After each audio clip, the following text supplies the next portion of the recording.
was a promised restoration of David's kingdom, but it occurred first century. Let's show you how. Amos 9:11-12.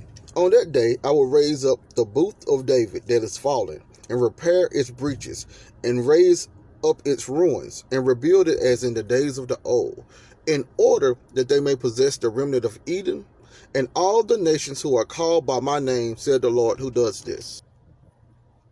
Acts 15:12-17. The whole assembly kept silence and listened to Barnabas and Paul as they told of all the signs and wonders that God had done through them among the Gentiles. After they finished speaking, James replied, "My brothers, listen to me.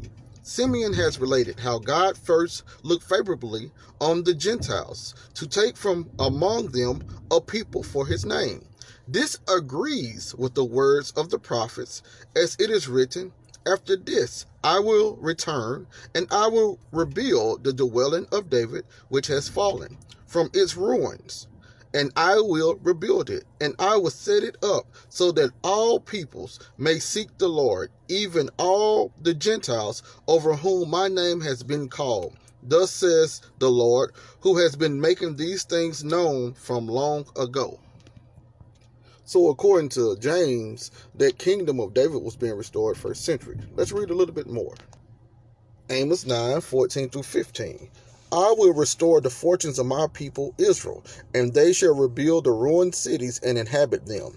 They shall plant vineyards and drink their wine, and they shall make gardens and eat their fruit. I will plant them upon their land, and they shall never again be plucked up out of the land that I have given them, says the Lord your God. This is the fulfillment also found in Isaiah about the new heavens and new earth.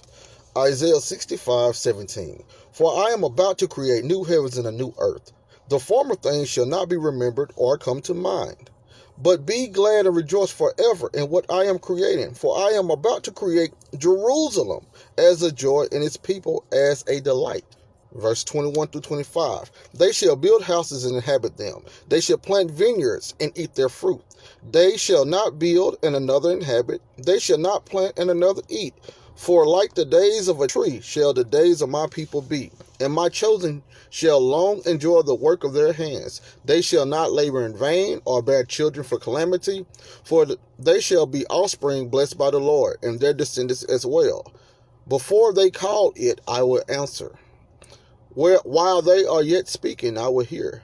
The wolf and the lamb shall feed together. The lion shall eat straw like the ox, but the serpent, its food shall be the dust. They shall not hurt or destroy on all my holy mountain.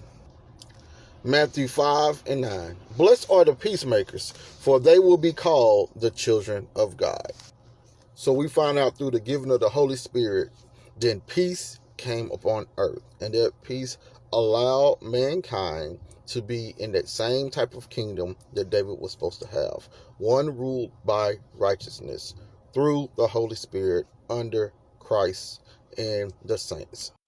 This was fulfilled first century, and we are part of that kingdom first established about 2,000 years ago, even now and for eternity. Now, subscribe to the YouTube channel.